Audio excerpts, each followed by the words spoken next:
তাহলে বন্ধুরা, আমি একটা নতুন সিরিজ নিয়ে আসছি যে অমরনাথ যাত্রার প্রথম থেকে শুরু করে লাস্ট পর্যন্ত তোমাদের দেখাবো। বাড়ি থেকে বেরোনো থেকে শুরু করে হেলথ সার্টিফিকেট ডাউনলোডিং করা থেকে শুরু করে হেলথ সার্টিফিকেট কোনো A to Z পুরো অমরনাথের যাত্রার আমি তোমাদের এই সিরিজটাতে নিয়ে আসবো। তোমরা ভিডিওর শেষে উপরে প্লেলিস্ট থাকবে, সেখান থেকে দেখতে পাবা। সেই ভিডিওর সেখান থেকে তোমরা অমরনাথের পুরো ইনফরমেশন পেয়ে যাবা। তো আজকে আমি তোমাদের এখন দেখাবো। এর আগে আমি তোমাদের দেখিয়েছিলাম যে এই যে অমরনাথের হেলথ সার্টিফিকেট যেটা, সেটা কোথায় থেকে ডাউনলোডিং করবা। সেই ভিডিওটা না দেখলে লাস্ট অবধি দেখবা, উপরে দেখবা আমি লিঙ্ক দিয়ে দেবো। সেই লিঙ্কটা দেখলেই তোমরা অমরনাথ যাত্রার এই ফর্মটা কীভাবে ডাউনলোডিং করবা, তোমাদের এলাকায় কোন হসপিটালে এই ফর্ম নিয়ে যেয়ে তোমার হেলথ চেক আপ করবা, পুরো ডিটেলস ওই ভিডিওটাতে আছে। আজকে আমি তোমাদের দেখাবো সহজ বুদ্ধিতে কিভাবে তোমার হেলথ সার্টিফিকেটটাকে ঠিক আছে ফিল আপ করবা, একবারে পুরো সিম্পল ভাষাতে তোমাদের বুঝাবো। তো চলো আমি তোমাদের এবার ফর্মটা ফিল আপ করা দেখাই। আর প্রত্যেকটা এখানে এতগুলো যে অপশন আছে, প্রত্যেকটা কিভাবে কি করতে হবে আমি পুরো ডিটেলস আমি তোমাদের এই ভিডিওটাতে ভালো করে সহজ বুদ্ধিতে বুঝিয়ে দেবো। এই দেখো আমাদের ফর্ম 2026-এর অমরনাথ যাত্রার ফর্ম। প্রথমে তোমাদের এখানে নাম দিতে হবে, তারপরে বাবার নাম, তারপরে এখানে অ্যাড্রেস, যেটা তোমার প্রথমত তোমার আধার কার্ডে যা যা থাকবে সেই হিসাবেই দিবা, কেননা আধার কার্ডটাকেই বেশি তোমার ম্যান্ডেটারি। এখানে আধার কার্ডে যে অ্যাড্রেসটা আছে সেটা দিবা। তারপর দ্বিতীয়তে তোমার ডেট অফ বার্থ দিবা, তারপরে আধার কার্ড নম্বর দিবা এখানে। তারপর এখানে দেখো ব্লাড গ্রুপ, ঠিক আছে। তারপর মেন হলো এই যে গ্যাপগুলো দেখতে পাচ্ছ, মেন হলো এগুলো, ঠিক আছে। এটা পুরোটাই হলো মেন। তো প্রত্যেকটা স্টেপ বাই স্টেপ বলছি। প্রথমে নাম, প্রথমের স্টেপগুলো আমি তোমার ফিল আপ করে নিই, তারপরে তোমাদের লাস্টে এই ঘরে কি হবে আর নিচে কি হবে আমি তোমাদের বলছি। এবার আমি তোমাদের একটা জিনিস বলি, যে দেখো এখানে যে মার্ক লেখা আছে না, এটা কিন্তু তোমার অবশ্যই দেওয়াটা উচিত। আর যদি না থাকে তাহলে তো দেওয়ার কোনো প্রয়োজন নাই। এটার মানে হলো যে তোমার বডিতে তোমার যদি যে কোনো যদি দাগ থাকে, সেই দাগটাকে তোমাকে লিখতে হবে। যেমন তিল থাকে, ঠিক আছে, কাউরির পুরা দাগ থাকে, কাউরির কাটা দাগ থাকে, এরকম যার যেটা দাগ থাকবে তাকে সেই দাগটাকেই এখানে ওইভাবে লিখতে হবে। তো সেই হিসাবে তোমরা তোমার এখানে পুরোটাই লিখবা। তো চলো এবার আমরা নিচের দিকে চলে আসি, যে এখানে তোমার কি কি প্রবলেম আছে, ঠিক আছে। তো তোমার এখানে যেটা তোমার দেখতেই পাচ্ছ, এখানে আমি কিন্তু এখানে দেখতে পাচ্ছ এখানে, ঠিক আছে, এখানে কিন্তু আমি সবটাতেই কিন্তু নো নো করে দিয়েছি, ঠিক আছে। নো এর এখানে দেখো সব নো করেছি। নো করার কারণ একটাই, যে তোমার এখানে যেমন উদাহরণ দিই, এখানে দেখো তোমার হাই ব্লাড সুগার, ঠিক আছে, ডায়াবেটিস, তো এগুলো টাইপের তোমার যদি অসুখ থাকে, তোমরা অবশ্যই ফর্ম ফিল আপ করবা। যখন একটু তুমি নিজে না পারলে যারা পড়ালেখা জানে তাদেরকে দিয়ে করাবা, তারা তোমাকে বলে দিবে যে কি কি অসুখ আছে। যদি তোমার এই ধরনের অসুখ থাকে তাহলে এখানে কিন্তু তোমাকে ইয়েস করতে হবে। আর তোমার যদি ওই টাইপের কোনো অসুখ না থাকে তাহলে এখানে নো করতে হবে। যেমন আমি সব কিছুতেই নো করেছি, ওরকম তোমাদের যদি কিছু না থাকে তাহলে এরকম নো নো করে দেবা।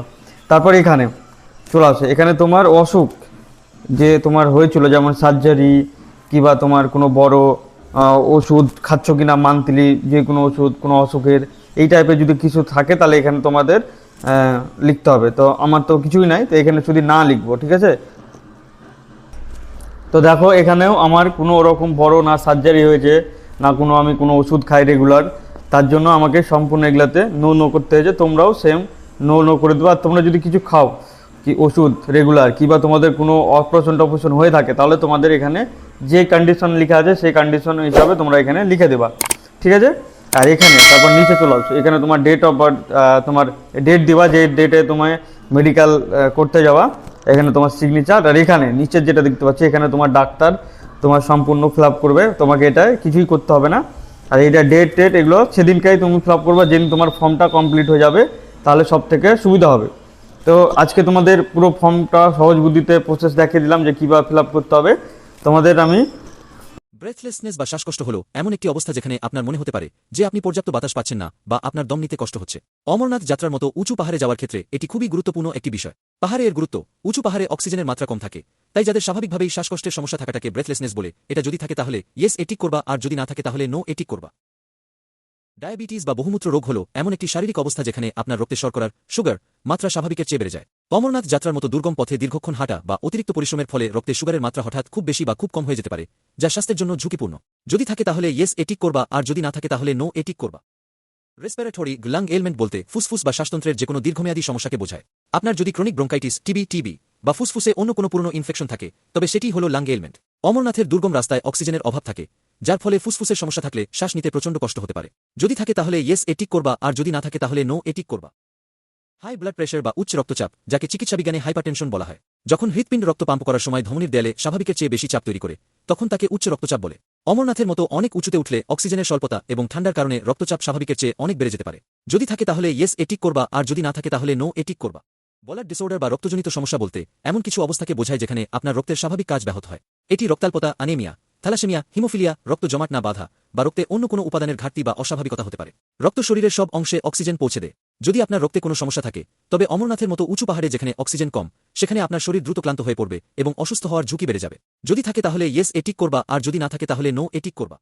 অ্যাস্তমা বা হাঁপানি হল ফুসফুসের একটি দীর্ঘমেয়াদী সমস্যা, যা অমরনাথ যাত্রার মতো উচ্চতাজনিত ভ্রমণের ক্ষেত্রে অত্যন্ত গুরুত্বপূর্ণ। এমন একটি অবস্থা যেখানে শ্বাসনালী শুরু হয়ে যায় এবং ফুলে ওঠে, যার ফলে শ্বাস নিতে কষ্ট হয়, কাশি হয় বা বুকের ভেতর শা শা শব্দ হতে পারে। অমরনাথের মতো উঁচু জায়গায় বাতাস পাতলা থাকে এবং অক্সিজেন কম থাকে। এছাড়া অতিরিক্ত ঠান্ডা এবং হাঁটার পরিশ্রম হাঁপানির টান বা অ্যাজমা অ্যাটাক বাড়িয়ে দিতে পারে। যদি থাকে তাহলে ইয়েস এ টিক করবা, আর যদি না থাকে তাহলে নো এ টিক করবা। ব্লিডিং টেন্ডেন্সিস বলতে বোঝায় এমন একটি শারীরিক অবস্থা যেখানে শরীরের কোথাও কেটে গেলে বা আঘাত পেলে রক্তক্ষরণ সহজে বন্ধ হতে চায় না। শরীরের রক্ত জমাট বাঁধার স্বাভাবিক ক্ষমতা যদি কমে যায়, তবে তাকে ব্লিডিং টেন্ডেন্সিস বলা হয়। সামান্য আঘাতেই শরীরে কালশিটে পড়া বা নাকমুখ দিয়ে রক্ত পড়ার প্রবণতা এর অন্তর্ভুক্ত। অমরনাথের মতো দুর্গম পাহাড়ি পথে হাঁটার সময় পাথর বা পাহাড়ে ছোটখাটো চোট লাগার ঝুঁকি থাকে। রক্তক্ষরণের সমস্যা থাকলে সেই চোট থেকে রক্ত পড়া থামানো কঠিন হতে পারে, যা পাহাড়ের প্রতিকূল পরিবেশে বিপজ্জনক হতে পারে। যদি থাকে তাহলে ইয়েস এ টিক করবা, আর যদি না থাকে তাহলে নো এ টিক করবা। এপিলেপসি বা মৃগী রোগ হল একটি স্নায়বিক সমস্যা যা অমরনাথ যাত্রার মতো দুর্গম ভ্রমণের ক্ষেত্রে অত্যন্ত গুরুত্বপূর্ণ। এটি এমন একটি অবস্থা যেখানে মস্তিষ্কের স্বাভাবিক বৈদ্যুতিক কার্যকলাপে ব্যাঘাত ঘটে, যার ফলে হঠাৎ করে খিঁচুনি বা জ্ঞান হারানোর মতো ঘটনা ঘটতে পারে। অমরনাথের মতো অনেক উঁচুতে ক্লান্তি, অক্সিজেনের অভাব এবং অতিরিক্ত মানসিক বা শারীরিক চাপের কারণে খিঁচুনি হওয়ার ঝুঁকি বেড়ে যেতে পারে। দুর্গম পাহাড়ি পথে বা সরু রাস্তায় এই ধরনের সমস্যা হলে বড় দুর্ঘটনার সম্ভাবনা থাকে। যদি থাকে তাহলে ইয়েস এ টিক করবা, আর যদি না থাকে তাহলে নো এ টিক করবা। হার্ট এলমেন্ট বলতে হৃৎপিণ্ড বা হার্টের যেকোনো ধরনের অসুখকে বোঝায়। অমরনাথ যাত্রার জন্য এটি সবচেয়ে সংবেদনশীল এবং গুরুত্বপূর্ণ পয়েন্ট। এটি হার্ট অ্যাটাক, হার্টের ব্লকেজ, অনিয়মিত হৃদস্পন্দন প্যালপিটেশন বা হার্টের ভালদের কোনো সমস্যা হতে পারে। যদি আগে কখনো হার্টে অপারেশন হয়ে থাকে বা হার্ট দুর্বল থাকে, তবে সেটি হার্ট এলমেন্ট। অমরনাথের যাত্রা অত্যন্ত পরিশ্রমের এবং সেখানে অক্সিজেনের মাত্রা অনেক কম থাকে। এই অবস্থায় হৃৎপিণ্ডকে শরীর সচল রাখতে স্বাভাবিকের চেয়ে অনেক বেশি রক্ত পাম্প করতে হয়। হার্টে কোনো সমস্যা থাকলে এই বাড়তি চাপ সহ্য করা কঠিন হয়ে পড়ে, যা বড় ধরনের ঝুঁকি তৈরি করতে পারে। যদি থাকে তাহলে ইয়েস এ টিক করবা, আর যদি না থাকে তাহলে নো এ টিক করবা। নার্ভাস ব্রেকডাউন বা স্নায়বিক বিপর্যয় অমরনাথ যাত্রার ফর্মের একটি গুরুত্বপূর্ণ অংশ। এটি সাধারণত মানসিক স্বাস্থ্য এবং স্নায়ুতন্ত্রের অবস্থার সাথে সম্পর্কিত। এটি এমন একটি অবস্থা যখন একজন ব্যক্তি অতিরিক্ত মানসিক চাপ, দুশ্চিন্তা বা অবসাদের কারণে স্বাভাবিকভাবে কাজ করার ক্ষমতা হারিয়ে ফেলেন। অনেকে মানসিক ভেঙে পড়াও বলে থাকেন। এর ফলে প্রচণ্ড ভয় পাওয়া, প্যানিক অ্যাটাক বা খিটখিটে মেজাজ হতে পারে।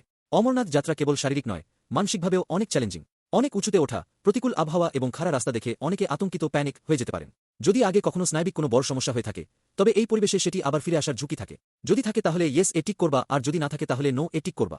জয়েন্ট পেইনস বা গাঁটে ব্যথা অমরনাথ যাত্রার জন্য অত্যন্ত গুরুত্বপূর্ণ একটি বিষয়, কারণ এই পুরো যাত্রাটি শারীরিক পরিশ্রম এবং দীর্ঘ পথ হাঁটার ওপর নির্ভরশীল। সহজ অর্থ, শরীরের বিভিন্ন জোর যেমন হাঁটু, কোমর, গোড়ালি বা পিঠের হাড়ের সংযোগস্থলে ব্যথা হওয়াকে জয়েন্ট পেইনস বলা হয়। এটি বাত, আর্থ্রাইটিস বা পুরনো কোনো আঘাতের কারণেও হতে পারে। পাহাড়ে প্রভাব অমরনাথ যাত্রায় দীর্ঘ পথ খাড়া পাহাড়ি রাস্তা দিয়ে উঠতে এবং নামতে হয়। এই চড়াইউতরাই পথে হাঁটার সময় হাঁটু এবং কোমরের ওপর প্রচণ্ড চাপ পড়ে। যাদের আগে থেকেই জয়েন্টে ব্যথা আছে, তাদের জন্য এই পথে হাঁটা অত্যন্ত কষ্টকর এবং যন্ত্রণাদায়ক হতে পারে। যদি থাকে তাহলে ইয়েস এ টিক করবা, আর যদি না থাকে তাহলে নো এ টিক করবা। হাই অ্যালটিটিউড বা মাউন্টেন সিকনেস, যাকে সংক্ষেপে এএমএস বলা হয়, হল উচ্চতাজনিত অসুস্থতা। অমরনাথ যাত্রার জন্য এটি সবচেয়ে গুরুত্বপূর্ণ পয়েন্টগুলোর মধ্যে একটি, কারণ এই যাত্রায় আপনাকে সমুদ্রপৃষ্ঠ থেকে অনেক উঁচুতে উঠতে হয়। যখন আপনি সমতল থেকে খুব দ্রুত অনেক উঁচুতে উঠে যান, তখন সেখানকার পাতলা বাতাস এবং অক্সিজেনের স্বল্পতার সাথে আপনার শরীর মানিয়ে নিতে পারে না। এই খাপ খাওয়াতে না পারার ফলে যে অসুস্থতা তৈরি হয়, তাকেই মাউন্টেন সিকনেস বলে। লক্ষণ, এর সাধারণ লক্ষণগুলো হল প্রচণ্ড মাথা ব্যথা, বমি বমি ভাব, মাথা ঘোরা, খুব বেশি ক্লান্তি এবং রাতে ঘুমাতে অসুবিধা হওয়া। কেন এটি ফর্মে আছে? অমরনাথের পবিত্র গুহা প্রায় 13,500 ফুট উঁচুতে। এত উঁচুতে অক্সিজেনের পরিমাণ অনেক কম থাকে। যাদের আগে থেকেই পাহাড়ের উচ্চতায় অসুস্থ হওয়ার ইতিহাস আছে, তাদের ক্ষেত্রে এই ঝুঁকি অনেক বেশি থাকে। যদি থাকে তাহলে ইয়েস এ টিক করবা, আর যদি না থাকে তাহলে নো এ টিক করবা। ডিসচার্জ ফ্রম ইয়ার বলতে কান দিয়ে তরল বা পুজ নির্গত হওয়াকে বোঝায়। অমরনাথ যাত্রার ফর্মে এটি কেন গুরুত্বপূর্ণ? যদি আপনার কান থেকে জল, রক্ত বা পুজের মতো কোনো তরল বের হয়, তবে সেটিকে ইয়ার ডিসচার্জ বলা হয়। এটি সাধারণত কানের ইনফেকশন বা কানের পর্দার সমস্যার কারণে হয়ে থাকে। পাহাড়ে প্রভাব অমরনাথ যাত্রার সময় বায়ুমণ্ডলের চাপের অ্যাটমসফেরিক প্রেশার অনেক পরিবর্তন হয়। বিশেষ করে যখন আপনি অনেক উঁচুতে ওঠেন, তখন কানের ভেতর এবং বাইরের চাপের পার্থক্যের কারণে কানে প্রচণ্ড ব্যথা হতে পারে। যাদের আগে থেকেই কানে ইনফেকশন বা ডিসচার্জের সমস্যা আছে, তাদের এই চাপ পরিবর্তনের ফলে পর্দা ফেটে যাওয়া বা মারাত্মক ব্যথা হওয়ার ঝুঁকি থাকে। যদি থাকে তাহলে ইয়েস এ টিক করবা, আর যদি না থাকে তাহলে নো এ টিক করবা। হিস্ট্রি অফ স্ট্রোক প্যারালিসিস বা স্ট্রোক এবং পক্ষাঘাতের ইতিহাস অমরনাথ যাত্রার মেডিকেল ফর্মে থাকা অত্যন্ত গুরুত্বপূর্ণ একটি তথ্য।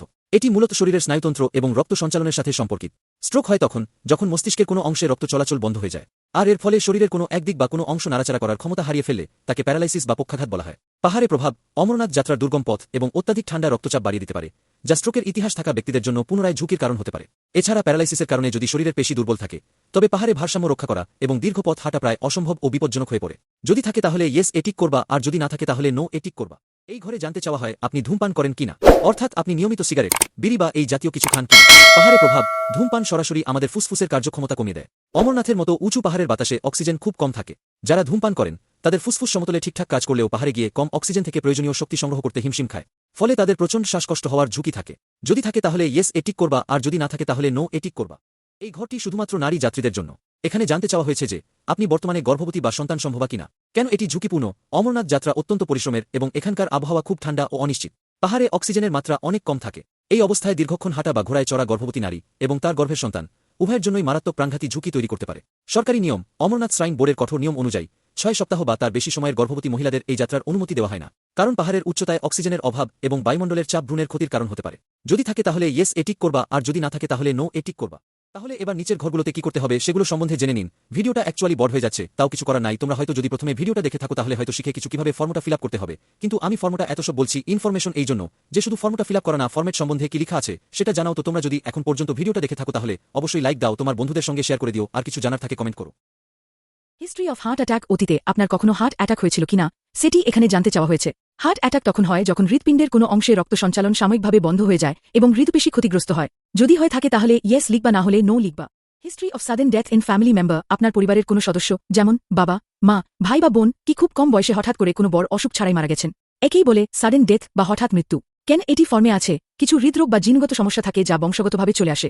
অনেক সময় পরিবারে কারো হঠাৎ হার্ট ফেল করার ইতিহাস থাকলে ওই ব্যক্তির বংশধরদেরও পাহাড়ে বা অতিরিক্ত পরিশ্রমে একই ঝুঁকি থাকতে পারে। অমরনাথের প্রতিকূল পরিবেশে এই ঝুঁকি আরও বেড়ে যায়। যদি হয়ে থাকে তাহলে ইয়েস লিখবা, না হলে নো লিখবা। Any major injury in the past অতীতে আপনার শরীরে বড় ধরনের কোনো আঘাত লেগেছিল কিনা সেটি এখানে জানতে চাওয়া হয়েছে। বিশেষ করে হাড় ভেঙে যাওয়া, মাথায় বড় চোট পাওয়া বা মেরুদণ্ডে আঘাত পাওয়ার মতো বিষয়গুলো এর অন্তর্ভুক্ত। কেন এটি ফর্মে আছে? অমরনাথ যাত্রা অনেক লম্বা এবং দুর্গম। যদি আপনার পুরনো কোনো বড় আঘাত থাকে, যেমন পায়ে বা কোমরের হাড়ে ফ্র্যাকচার, তবে দীর্ঘক্ষণ পাহাড়ে হাঁটার ফলে সেই পুরনো জায়গায় নতুন করে সমস্যা বা তীব্র ব্যথা শুরু হতে পারে। ডাক্তাররা এটি জেনে নিশ্চিত হতে চান যে আপনার শরীর এই পরিশ্রম সহ্য করার মতো অবস্থায় আছে কিনা। যদি হয়ে থাকে তাহলে ইয়েস লিখবা, না হলে নো লিখবা। এনি আদার এলমেন্ট ফর্মে আগে যে রোগগুলোর নাম যেমন অ্যাজমা, ডায়াবেটিস বা হার্টের সমস্যা ছিল, সেগুলো বাদেও যদি আপনার অন্য কোনো দীর্ঘমেয়াদী রোগ থাকে তবে তা এখানে লিখতে হবে। উদাহরণ, এমন কিছু সমস্যা যা আগের লিস্টে ছিল না কিন্তু পাহাড়ের জন্য গুরুত্বপূর্ণ হতে পারে। কিডনির সমস্যা যেমন ক্রনিক কিডনি ডিজিজ বা স্টোন, লিভারের সমস্যা যেমন জন্ডিস বা সিরোসিস, থাইরয়েড যদি থাইরয়েডের জন্য নিয়মিত ওষুধ খেতে হয়, রক্তচাপ ব্লাড প্রেশার যদি হাই বা লো ব্লাড প্রেশার থাকে, মানসিক স্বাস্থ্যের ওষুধ যদি বিষণ্ণতা বা অন্য কোনো কারণে নিয়মিত থেরাপি বা ওষুধ চলে। যদি হয়ে থাকে তাহলে ইয়েস লিখবা, না হলে নো লিখবা। হিস্ট্রি অফ সার্জারি অতীতে আপনার শরীরের কোনো অংশে ছোট বা বড় কোনো অপারেশন বা অস্ত্রোপচার হয়েছে কিনা তা এখানে জানতে চাওয়া হয়েছে। কেন এটি ফর্মে আছে? যে কোনো বড় অপারেশনের পর শরীরের অভ্যন্তরীণ শক্তি এবং সহ্যক্ষমতা আগের মতো ফিরে আসতে সময় লাগে।